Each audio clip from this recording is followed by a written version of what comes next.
तर ती घंटागाडी जी आलेली होती थोड्या वेळापूर्वी, ती आता घंटागाडी गेली आहे. औरंगाबाद महानगरपालिकेचे हे नवीन नवीन नाटक ऐकून ऐकून मी परेशान झालेलं आहे. एक न धड भारा भरचिल्ला असा खेळ आहे. असो लोकांच्या लफड्यामध्ये टांग अडकून आपल्याला काय करायचं, आपण आपल्या मुद्द्यावर येऊ. बरोबर आहे ना. आपण प्रोकॅरियोटिक सेलची आउटर मोस्ट लेअर पाहिली, ती म्हणजे ग्लायकोकॅरियोटिक. तिचा अर्थ आपल्याला क्लिअर झाला.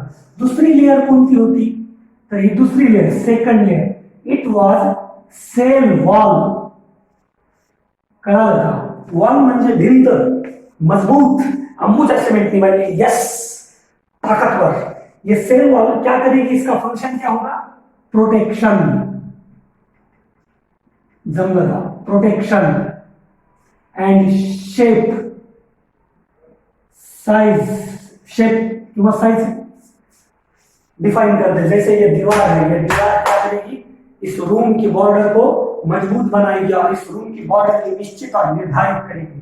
इसलिए सेल वॉल का फंक्शन क्या होता है, प्रोटेक्शन एंड शेप. अब ये सेल वॉल किससे बनती है, बैक्टीरिया में. It is made up of peptidoglycan. कशापासून बनते मित्रांनो, पेप्टिडोग्लाइकेन पासून. येस, की घंटागाडी गेल्यामुळे मला एवढं बरं वाटतंय, एवढं मनातून छान वाटतंय, तुम्हाला काय सांगावं. डोक्यावरचं वजच उतरल्यासारखं वाटतंय. तसं माझ्या डोक्यावर सध्या ओझे राहिलेलं नाही काही. असो, पेप्टिडोग्लाइकेन. पेप्टिडो म्हणजे काय, पेप्टिडो म्हणजे protein, peptide, peptide protein. Yes, protein. आणि ग्लायकेन म्हणजे पुन्हा ग्लुकोज म्हणजेच कार्बोहायड्रेट. म्हणजे ही कुणापासून बनलेली असेल, प्रोटीन आणि ग्लुकोज यांच्या कॉम्बिनेशननी बनलेली, म्हणून हिला म्हणायचं पेप्टिडोग्लायकेन. येस.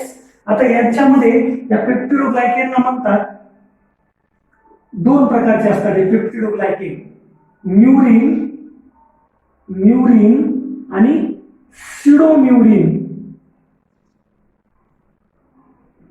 येस, कुणाकुणापासून बनलेले असतात, दोन प्रकारचे पेप्टिडोग्लायकेन्स असतात, म्युरिन आणि सिडोम्युरिन. सिडोम्युरिन म्हणजे ओरिजिनल पेप्टिडोग्लायकेन नसतो. हा ओरिजिनल पेप्टिडोग्लायकेन म्युरिन नावाचा पेप्टिडोग्लायकेन नसतो, तर तो सिडो म्हणजे उग उग. यस, सिडोम्युरिन. हा म्युरिन जो असतो तो ऑल बॅक्टेरिया, सगळ्या बॅक्टेरियामध्ये असतो, सगळ्या बॅक्टेरियामध्ये. आणि सिडोम्युरिन आर्की बॅक्टेरिया, आर्की बॅक्टेरिया. समजतंय. सेल वॉल सेकंड लेअर आहे. Yes, middle, right. कशापासून बनलेली आहे, पेप्टिडोग्लायकेन पासून. पेप्टिडो म्हणजे प्रोटीन, ग्लायकेन म्हणजे ग्लुकोज. कोणत्या प्रकारचे पेप्टिडोग्लायकेन आहे, म्युरिन आणि सिडोम्युरिन. समजतंय. म्युरिन सगळ्या बॅक्टेरियामध्ये आणि सिडोम्युरिन आर्की बॅक्टेरियामध्ये. Clear. That is the exam point. Pseudomurein is present in archaebacteria. ये तुम्हारे लिए परीक्षा में आने वाला सवाल हो सकता है, बहुत ही जबरदस्त पॉइंट है ये. आता तिसरी लेयर कोणती आहे, तर cell membrane. Third layer cell membrane. बरोबर. सेल मेम्ब्रेनला आपण डिटेल करू. याचा स्क्रीनशॉट घेतला. क्लियर. ओके, पुढे जाऊ आपण. थर्ड लेयर कोणती, सेल मेम्ब्रेन. आता तुम्हाला एवढं तर माहित झालेलं आहे की कोणतेही सेल मेम्ब्रेन असे ना का कशापासून बनलेली असते रे, वॉल मजबूत आणि मेम्ब्रेन पातळ असते. लक्षात ठेवायचं, मेम्ब्रेन शब्द आला की त्याच्यामध्ये मजबूती नसते, जस्ट सराउंडिंग असतं, प्रोटेक्शनसाठी आवश्यक असतं थोड्याफार, म्हणजे आपली जागा निर्धारित करण्यासाठी. समजतंय. म्हणजे विटाचं घर बांधणं वेगळं आणि सध्याचा तोपर्यंत तंबू ठोकून घालणं वेगळं. तंबू ठोकलेलं जे तंबूचं कापड असतं त्याला तुम्ही मेम्ब्रेन म्हणू शकता, परंतु ज्यावेळेस अशा भिंतीनं तुम्ही घर बांधता त्यावेळेस त्याला वॉल म्हणावं लागतं. Clear. Clear, right. Cell membrane ही कशापासून बनलेली आहे, it is made up of lipid bilayer. Lipid bilayer म्हणजे फॉस्फोलिपिड्सच्या बायलेयर पासून बनलेली असते. येस, बाय म्हणजे दोन, लेयर म्हणजे पडदे. तुम्हाला माहित आहे, हा त्या प्रत्येक शब्दाचा जे इंग्लिश शब्द आहे त्याचा अर्थ तुम्हाला 10वी पर्यंत माहित झालेला असतो. Yes, lipid bilayer. लिपिड कोणते असतात, जनरली फॉस्फोलिपिड्स असतात. कोणते लिपिड्स असतात, फॉस्फोलिपिड्स. Okay, phospholipids. फॉस्फो म्हणजे ज्यांच्यामध्ये फॉस्फेट आहे. येस, कॉम्बिनेशन वाले शब्द आहेत, समजून घ्यायचं की जसं की पायनॅपल ज्यूस मध्ये दूध असतं आणि त्याच्याबरोबर पायनॅपल असतं, कॉम्बिनेशन झालं. अंजीर प्लस दूध. ओके. मँगो प्लस दूध ज्यूस. असे लक्षात ठेवा. लगेच ज्यूस म्हणलं की बघता जेवायचं, अरे सोडून द्या, एवढी कशी भगभग आहे उन्हाळ्यात सुद्धा. Lipid bilayer. फॉस्फोलिपिड्स म्हणजे फॉस्फेट प्लस लिपिडचं कॉम्बिनेशन बनलेले असतात आणि 2 लेअर असतात. क्लिअर. आता ही फॉस्फोलिपिड ही फ्लेक्झिबल असते, फ्लुइड, सेमी फ्लुइड असते. लक्षात ठेवायचं. सेमी फ्लुइड म्हणजे जसं की एखादं तुम्ही पाहिलेलं असेल, हिरवं तळ असतं, पाण्याचं तळ असतं आणि त्याच्यावरती पूर्ण हिरवा शेवाळाचा थर पसरलेला असतो आणि ते शेवाळ्याचा थर थोडा मूव होताना दिसतो. हवा आल्यानंतर, वारा आल्यानंतर थोडं मूव होतं ते शेवाळ. आपल्याला लांबून पाहिल्यानंतर दिसतं की हे शेवाळ थोड्याफार प्रमाणामध्ये फिरतंय. ते एकदम सॉलिड नाही आणि लिक्विड नाही, कशी तरी वेगळीच कंडिशन आहे त्याची, सेमी सॉलिड. ओके. त्या पद्धतीने ही लिपिड बायलेयर असते. समजलं? आता त्याचं जर का थोडं स्ट्रक्चर काढायचं झालं तर आपल्याला डिटेल घ्यायचंच आहे युकॅरियोटिक सेल मध्ये. तरी पण सांगतो तुम्हाला की अशा पद्धतीची लिपिड बायलेयर असते. दहावीला थोडंफार आठवत असेल, हेड टेल. याचे काढतोय मी सध्या शेप टॅग टेल, आणि हे जे गोल आहे ते हेड आहे. येस. हेड हायड्रोफिलिक असतात, हायड्रोफिलिक. येस. फॉस्फोलिपिड, या लिपिडचे याला म्हणायचं हेड आणि याला म्हणायचं टेल. कळतंय का? आता हे हेड जे असतात हे हायड्रोफिलिक असतात, हायड्रोफिलिक, आणि टेल हायड्रोफोबिक.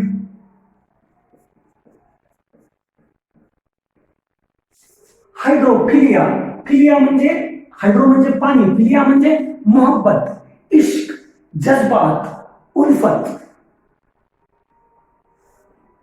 सिरियस होऊ नका. फक्त इथं मी पाण्याच्या विषयीचं प्रेम सांगतोय, सिरियस नका हो.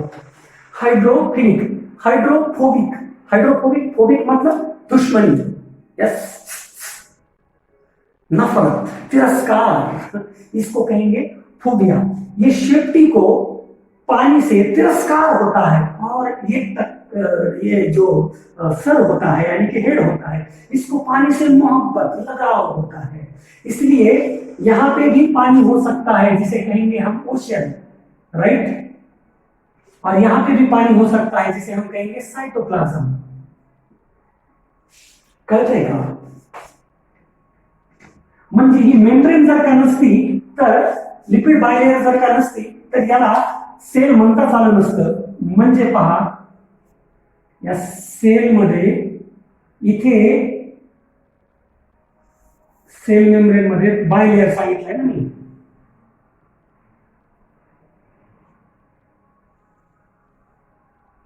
येस. आता या बायलेयर मध्ये इथे पाणी असू शकतं, इथे वॉटर, ओशन, आणि इथे पण असू शकतं. याला म्हणतो आपण सायटोप्लाझम. जे या लिपिड बायलेयर मध्ये बंदिस्त झालेलं पाणी ते सायटोप्लाझम, आणि याच्या बाहेर जे असतं तो ओशन.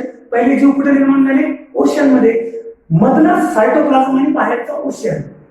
या भागाला जर का पाण्याशी तिरस्कार असेल तर इथं पाणी राहू शकत नाही, आणि या भागाला जर पाण्याशी तिरस्कार असेल तर पाणी इथे राहू शकत नाही. म्हणून असे भाग की जे पाण्याबरोबर प्रेम करतात ते बाहेर आहेत आणि बाहेर आहेत, इकडे आउटर. येस. म्हणून याला म्हणायचं हायड्रोफिलिक, आणि हे मधला जो भाग आहे तो हायड्रोफोबिक आहे इथे. आता हा हायड्रोफोबिक असला पाहिजे, कारण की सगळंच हायड्रोफिलिक असेल तर कंपार्टमेंट कसं होईल? जर का या दरवाजातून, या भिंतीमधून वारा येतंय, पाणी येतंय, पाऊस येतो, सगळंच येतं, तर भिंत कशाला म्हणायचं याला? म्हणजे येणे थांबणार लागले काय आम्हाला? काय बोलायले? हवेच्या भिंती बांधतो काय? तर इथे पाण्याविषयी तिरस्कार आहे, म्हणून इकडं पाणी आणि इथलं पाणी वेगळं राहू शकतं. कळालं का? जर का हे सगळं समान असेल तर पाणी इथलं वेगळं होईल कसं? ओके. म्हणजे पाण्यामध्ये पाण्याचीच भिंत बांधली. झगड़ालू, बुद्धिमान, इधर और इधर दोनों तरफ पाणी है, याला म्हणायचं सायटोप्लाझम, याला म्हणायचं ओशन. क्लिअर? ही झाली सेल मेम्ब्रेन. ही सेल मेम्ब्रेन च्या डिटेलिंग आपण युकॅरियोट मध्ये करू, फक्त इथपर्यंत लक्षात ठेवा. ओके. आता ही जी सेल मेम्ब्रेन आहे, ही सेल मेम्ब्रेन प्रोटॉन मधली बॉन्ड डिफाइन करते. आता या सेल मेम्ब्रेन पासूनच काय बनतात, तर हिचे इनफोल्ड्स बनतात. इनफोल्ड्स. ओके. हिचे इनफोल्ड्स बनतात. हे इनफोल्ड्स म्हणजे काय असतात, तर मधल्या भागाला तयार झालेले फोल्ड्स. इनफोल्ड्स हे असे. कालची डायग्राम आठवते का थोडी थोडी? यस. मधल्या भागाला इनफोल्ड्स होतात. कुठल्या भागाला? मधल्या भागाला. फोल्ड्स म्हणजे छोटे छोटे फोल्डिंग झालेले स्ट्रक्चर्स तयार होतात.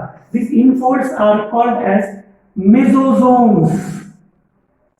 आपण तुम्हाला सुरुवातीला सांगितलं होतं की प्रोकॅरियोटिक सेल मध्ये कोणत्याही प्रकारचा सेल ऑर्गॅनिली नसतो. सेल ऑर्गॅनिली नसतो. मग जर का सेल ऑर्गॅनिलीच नाहीये तर मी काम कसं करायचं? प्रोकॅरियोटिक सेलचं दुःख समजून घ्या तुम्ही, उसका दर्द समझो. उसके पास कोई ऑर्गेनिल नहीं है और पहले ही न्यूक्लियस एकदम दलित छाप, प्राइमरी तक प्रकार का न्यूक्लियस, ना कोई ऑर्गेनिल है. ऐ खुदा, ऐ बनाने वाले, ऐ मालिक, हमारे साथ ही क्या अन्याय किया है तुमने. ना कोई ऑर्गेनिल है, ना अच्छा न्यूक्लियस है, और ऊपर से ये बड़े बड़े लकड़े लगा के रखे हैं. आउटर मोस्ट पे तुमने दिया है मुझे ग्लाइकोकैलिक्स, फिर सेल वॉल, फिर मेम्ब्रेन. इन तीनों कवरिंग को लेके मैं बिना ऑर्गेनिल के कैसे जिंदा रहूं मेरे मालिक? अलमदद. तो भगवान ने उसकी सुनी, उसको मदद की और उसके इनफोल्ड्स बनाए. दिस इनफोल्ड्स आर कॉल्ड एज मेसोझोम्स. मेसो मतलब मिडल, अंदर की तरफ. यस, अंदर, बंदर नहीं, अंदर. ओके. जोम्स मतलब सोमा. सोमा, सोमा मतलब बॉडी, समझे? और स्ट्रक्चर्स, अंदर की तरफ बनने वाले स्ट्रक्चर्स, इसलिए इसे क्या कहा जाएगा? मेसोझोम्स. समझे? क्रोमोझोम्स. जोम मतलब बॉडी, क्रोमा मतलब कलर. यस. साइटोसोमॅटिक. साइटो म्हणजे सेल, सोमॅटो म्हणजे बॉडी, सेल पासून बनलेली बॉडी. यस. मेसोझोम्स अंदर की तरफ बने हुए स्ट्रक्चर्स. अब ये मेसोझोम्स अंदर की तरफ बनते हैं तो इनके अलग अलग आकार होते हैं, इनके साइज एंड शेप डिफरेंट होते हैं. यस. कैसे होते हैं? ये 3 प्रकार के हैं. हमारे सिलेबस के अनुसार ये मेसोझोम्स 3 प्रकार के होते हैं. टाइप्स में अगर हम इनकी चर्चा करें तो 3 टाइप्स होते हैं. एक जिन्हें कहा जाता है वेसिकल्स, राइट. कुछ होते हैं स्ट्रक्चर्स जिन्हें कहा जाता है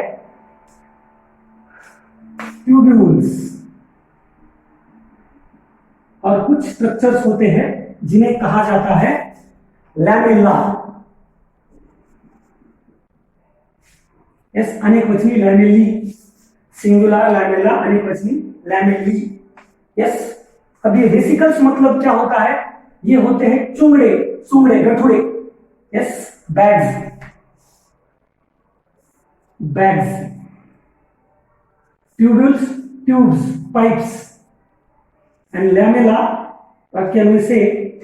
It is like a flat tubes, flat bags, like a thylakoids. Yes. म्हणजे यांचे आकार जर का घ्यायचे झाले तर तुम्हाला इथे सांगतो, याला थोडं स्ट्रक्चरला मोडतो आणि इथेच डेव्हलप करू आपण. Suppose this is the membrane. अब इसका इनफोल्ड होगा. कुछ इनफोल्ड्स ऐसे होते हैं जिन्हें कहा जाता है वेसिकल्स. क्लियर?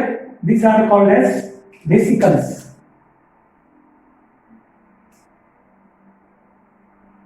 यस. चुंगड़े ये अलग हो सकते हैं बाद में. ओके. यहां से टूट के ये अलग बन गया. कुछ होते हैं ट्यूब्यूल्स, ये structures. Yes. Tubules, tube like structures. और कुछ होते हैं लैमेला, पर्दा, जो इस प्रकार से भी हो सकते हैं. Okay. These are called as lamella. Infolds कितने प्रकार के हैं, इनका अंदर का स्ट्रक्चर किस प्रकार से बन रहा है, 3 प्रकार से। वेसिकल्स, एक तो चुंगड़े बनेंगे छोटे छोटे बैग, ट्यूब्यूल्स पाइप्स बनेंगे उनके, लैमेला एक जो बैग है, अगर उस बैग को हम चपटा करेंगे तो जस्ट दिखेगी बैग, उस प्रकार के कुछ स्ट्रक्चर बनेंगे लैमेला, पर्दे से बने हुए छोटे छोटे स्ट्रक्चर्स। यानी कि अब इनसे मेसोसोम्स बन गए। अब ये मेसोसोम्स किस प्रकार का फंक्शन करेंगे ये हमारा चर्चा का विषय रहेगा, लेकिन मुझे लगता है कि हम इन मेसोसोम का फंक्शन कल चर्चा में करेंगे। ओके, तो आज के लिए इतना ध्यान में रखना है, बाकी का पार्ट कल।